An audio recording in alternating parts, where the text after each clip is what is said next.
जय हिंद दोस्तों। अब हो जाओ खुश, अब हो जाओ खुश अगर आपका लोन भी 20 लाख रुपए से कम है।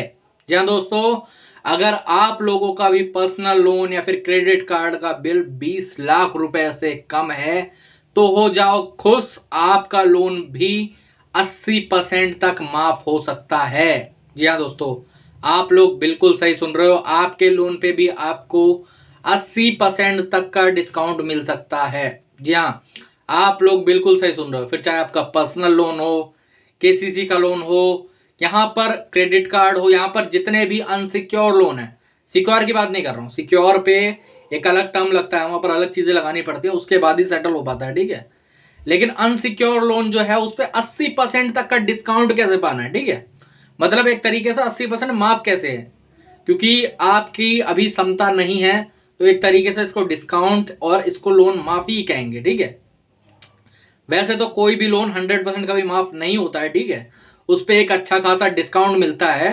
और अपने लोन पे 80% तक का डिस्काउंट कैसे लेना है, फिर चाहे आपका पर्सनल लोन हो, आपका क्रेडिट कार्ड हो, आपके जितने भी लोन हो जो कि 20 लाख रुपए से कम है, उसके ऊपर इतना भारी डिस्काउंट कैसे लेना है, आज इस वीडियो के अंदर मैं आपको बताने वाला हूं। ठीक है, तो जय हिंद दोस्तों, मेरा नाम है हर्ष कुमार, आप सभी का इस चैनल लोन डिस्टोर पे स्वागत करता हूं। अगर आपको भी लोन संबंधित कोई भी प्रॉब्लम है, आपको कोई रिकवरी वाला परेशान कर रहा है, कोई लीगल नोटिस आ रहा है, कोई ऑब्जेक्शन लिखवाना है, हैरेसमेंट से बचना चाहते हो, कोई कॉल फॉरवर्डिंग की सर्विस चाहिए, या फिर ऐसी कोई भी दिक्कत आपको है, परेशानी, या सेटलमेंट करवाना चाहते हो 10 से 20% के बीच में, तो यहाँ पर मेरा नंबर आ रहा है, आप मुझे व्हाट्सएप पर मैसेज कर सकते हो। ठीक है, नॉर्मल कॉल करोगे कोई जवाब नहीं आएगा, व्हाट्सएप पर कॉल करोगे तो भी कोई जवाब नहीं आएगा, व्हाट्सएप पर मैसेज करो। जब आप व्हाट्सएप पर मैसेज करोगे तब हम आपके मैसेज का रिप्लाई करेंगे। ठीक है, तो दोस्तों अभी मैंने आप सभी पे कहा कि 20 लाख रुपए से कम लोन वालों का। अब कई लोग बोलेंगे कि सर मेरा लोन तो 30 लाख का है, मेरा लोन तो 50 लाख का है, क्या फिर मेरा लोन तो सिर्फ 5 लाख का है, क्या मैं इस श्रेणी में आता हूं? तो मैं आप सभी को एक चीज बता देना चाहता हूं, आपका अगर लोन जोड़ के है, अगर आपका लोन जोड़ के 20 लाख से कम बन रहा है तो आपको डरने घबराने की बिल्कुल भी जरूरत नहीं है, तो आपको टेंशन लेने की बिल्कुल भी जरूरत नहीं है। जोड़ के कैसे मतलब है, मान लेते हैं आपका लोन है 30 लाख रुपए का, ठीक है, लेकिन वो 6 बैंकों से है, मतलब 5-5 लाख रुपए सब बैंकों से है। ठीक है, टोटल कुल मिला के 6 बैंकों से लोन है, 5-5 लाख रुपए सब बैंकों से है, तो आप 20 लाख के अंदर ही आओगे। अगर आपका कोई भी एक लोन जो 20 लाख रुपए से कम है, 1 रुपया भी कम है, मैं यहां पर ब्याज पेनल्टी की बात नहीं कर रहा हूं, प्रिंसिपल अमाउंट की बात कर रहा हूं। जो ये लोग ब्याज पेनल्टी लगा के बढ़ा देते हैं ना, 20 लाख के ऊपर पहुंचा देते हैं, वो नहीं आता इसके अंदर। जिसका प्रिंसिपल अमाउंट 20 लाख से नीचे है वो लोन इसके अंदर आता है। अब 20 लाख से नीचे वाले लोन्स के साथ क्या होता है, सबसे पहले तो बैंक के पास एक बहुत बड़ी डिसएडवांटेज है कि बैंक डीआरए नहीं जा सकता, डीआरए और डीआरटी नहीं जा सकता कुछ भी करके। ठीक है, डीआरटी बैंक नहीं जा सकता है। अब ये डीआरटी क्या होता है, डेट रिकवरी ट्रायल्स। ठीक है, जो भी लोन 20 लाख रुपए से ऊपर होता है, फिर चाहे वो सिक्योर लोन हो या फिर अनसिक्योर लोन हो, उस स्थिति पे बैंक जो है वो डीआरटी जा सकता है। ठीक है, डीआरटी जाके वहां पर जाके रिकवरी का सूट फाइल कर सकता है बिना किसी पैसे के। समझ रहे हो, बैंक को अपनी जेब से कोई पैसा नहीं देना पड़ेगा। अगर आप फाइल करते हो तो आपको में 15 से 25% तक चार्ज करा जाता है डीआरटी पे, लेकिन बैंक के ऊपर नहीं चार्ज करा जा सकता। ठीक है, अगर आपका लोन 20 लाख रुपए से ऊपर है। ठीक है, हाँ आप चाहो तो आप भी जा सकते हो, अगर आपने किसी भी तरीके का सिक्योर लोन 50% से ऊपर भर दिया है तो आप भी जा सकते हो डीआरटी। ठीक है, विदाउट किसी पैसे के। लेकिन ज्यादातर इसका बैंक ही इस्तेमाल करता है, और बैंक इसका गलत इस्तेमाल करता है।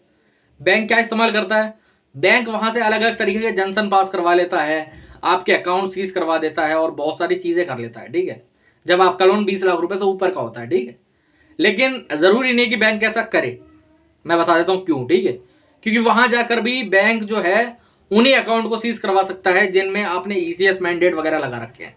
ठीक है, या फिर जो आपका पैन कार्ड है, मान लेते हैं आप कहीं पर काम करते हो जॉब पे, ठीक है, और आपकी जो सैलरी है वो चेक के माध्यम से मिल रही है, आपको सेल्फ चेक मिल रहा है। ठीक है, या फिर आपको कैश में मिल रही है, तो बैंक उस स्थिति में कुछ भी नहीं कर सकता आपका, ये सच्चाई है।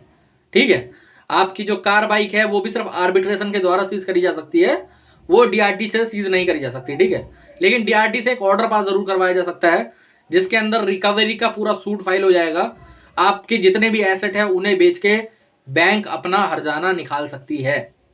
एसेट के अंदर यहां पर भी मैं इनमूवेबल एसेट की बात नहीं कर रहा हूं, दुकान मकान जमीन की बात नहीं कर रहा, यहां पर भी मूवेबल एसेट की बात हो रही है, जो अपनी चल संपत्ति है।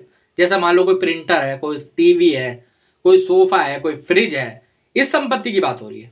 ठीक है, तो जितने ही भाइयों के लोन 20 लाख रुपए से नीचे है उन सबको मैं बता देना चाहता हूं, उन पे डीआरटी तो लग ही नहीं सकता। ठीक है, उन पे बैंक क्या कर सकता है, डीआरटी देखो स्ट्रांग होता है केस, वहां पर ऐसा नहीं होता कि आपने सिर्फ एक ऑब्जेक्शन लिख दिया तो वहां पर ऑब्जेक्शन मान लिया गया। आर्बिट्रेशन में क्या होता है, आर्बिट्रेशन का नोटिस आपको भेजा जाता है, आपने आर्बिट्रेशन का ऑब्जेक्शन लिखा और फिर वो कैंसिल हो गया, अब बैंक उसमें कुछ कर नहीं सकता। लेकिन डीआरटी के अंदर ऐसा नहीं होता। डीआरटी के अंदर आपको अगर वो करना है तो पेटिशन फाइल करनी पड़ेगी, अपने एक लॉयर करना पड़ेगा, सारी चीजें करनी पड़ेगी, जिसमें आपका बहुत मोटा खर्चा हो जाएगा। बैंक यही चाहता है, इसलिए जो 20 लाख से ऊपर वाले लोन होते हैं उसमें ज्यादातर बैंक रिकवरी सूट फाइल करता है, जो कि डीआरटी के अंदर करता है, समझ रहे हो। तो इसीलिए अगर आपका लोन 20 लाख रुपए से कम है, सारे लोन का टोटल जोड़ के नहीं बता रहा मैं, एक सिंगल लोन 20 लाख रुपए से ऊपर है तो ही बैंक डीआरटी जा सकता है, वरना नहीं जा सकता। आपके ऊपर किसी भी तरीके का रिकवरी सूट फाइल नहीं करा जा सकता। वैसे कर सकती है लोन पे, लेकिन वो करी नहीं जाती है, डीआरटी के अंदर नहीं कर सकता। ठीक है, इतना समझ के चलो। 20 लाख से कोई भी नीचे जो लोन है वो डीआरटी के अंदर नहीं जा सकता। अब इसके बेनिफिट आपके लिए क्या है, देखो सबसे पहले तो जितने भी लोन 20 लाख से नीचे हैं उनको जल्द से जल्द बैंक सेटलमेंट करने की ट्राई करता है। ठीक है, जैसे ही आपका लोन एनपीए जाएगा वैसे ही सेटलमेंट का प्रोसीजर स्टार्ट हो जाएगा। कैसे हो जाएगा, आपको तीसरे मंथ से ही सेटलमेंट का ऑफर आने लगेंगे।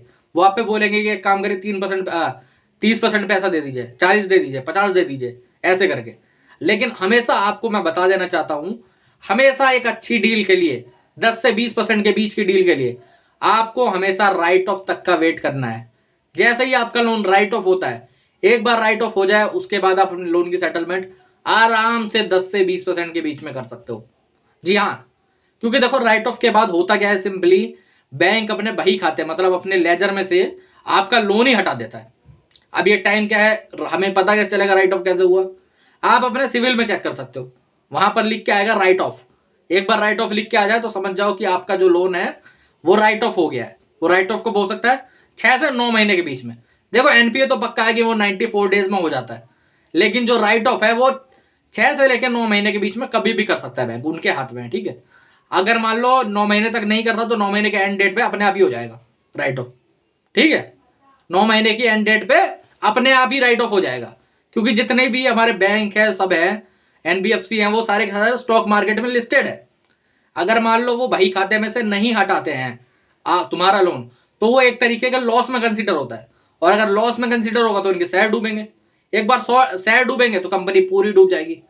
अब बीच में कुछ कुछ बैंकों का नाम मैं आपको बताना चाहता हूं, जैसे लक्ष्मी विलास बैंक हो गया। ठीक है, एक बैंक और है जिसका मैं नाम नहीं लूंगा, लेकिन वो अभी भी चल रहा है, उसका बैंक का नाम है नो बैंक।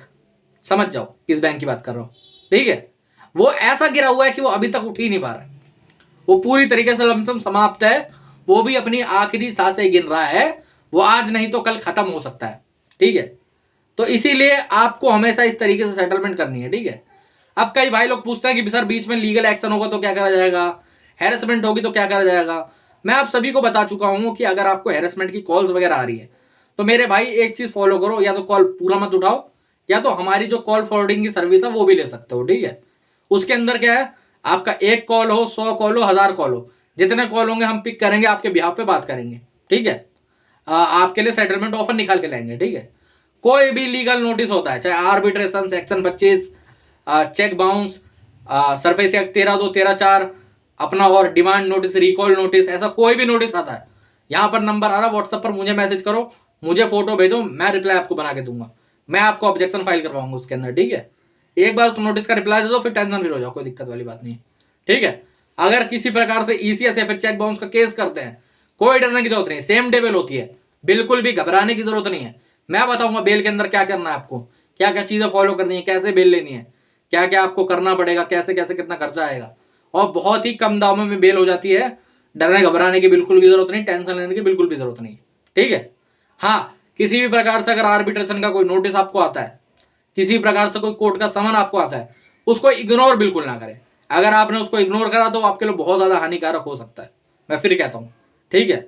अगर DRT का भी कोई नोटिस आपको आता तो उसको भी इग्नोर मत करो, उसको भी एक बार मुझसे चेक जरूर करवाओ, मुझसे नहीं तो किसी और से चेक करवाओ, खुद से चेक करो, लेकिन करो चेक। उस पर देखो मोहर है कि नहीं है कोर्ट की, उस पर देखो साइन है कि नहीं है, कौन से एडवोकेट ने भेजा है, क्या चीजें हैं, कौन सी धारा लगाई गई है, क्या हुआ है क्या नहीं है, क्या ये धारा मेरे ऊपर एप्लीकेबल है भी कि नहीं है। कई बार ये दलाल रिकवरी एजेंट क्या करते हैं, चेक दे नहीं रखा, लिखेंगे सेक्शन 138 का केस कर दिया। अरे यार चेक दे नहीं रखा, चेक बाउंस का केस हो कैसे सकता है, समझने वाली बात है ना। तो इसीलिए टेंशन बिल्कुल मत लो, टेंशन लेने की बिल्कुल भी जरूरत नहीं। आराम से राइट ऑफ के बाद आपको भी 20% का डिस्काउंट मिलेगा, आपका लोन भी आराम से 20% में सेटल हो जाएगा। बिल्कुल सॉरी 20 नहीं 80% तक का डिस्काउंट मिल जाएगा और 20% में आपका लोन सेटल हो जाएगा आराम से। तो इसलिए डरने घबराने की बिल्कुल जरूरत नहीं है। जो पाथ मैंने आपको बताया है, जो चीज़ है रास्ता मैंने आपको बताया है, बस उसे फॉलो करो। और अगर इसके बाद भी कोई दिक्कत लगती है, कोई परेशानी लगती है, यहाँ पर मेरा नंबर आ रहा है, आप मुझे व्हाट्सएप पर मैसेज करो, व्हाट्सएप के माध्यम से हमसे जुड़ो। कोई नोटिस का रिप्लाई लिखवाना हो, कोई हैरेसमेंट रुकवानी हो, कॉल फॉरवर्ड करवाना हो, या फिर ऐसी कोई भी चीज़ करवानी है, यहाँ पर नंबर आ रहा है, व्हाट्सएप पर मैसेज करो, ठीक है। तो दोस्तों आज के वीडियो में इतना ही। जय हिंद।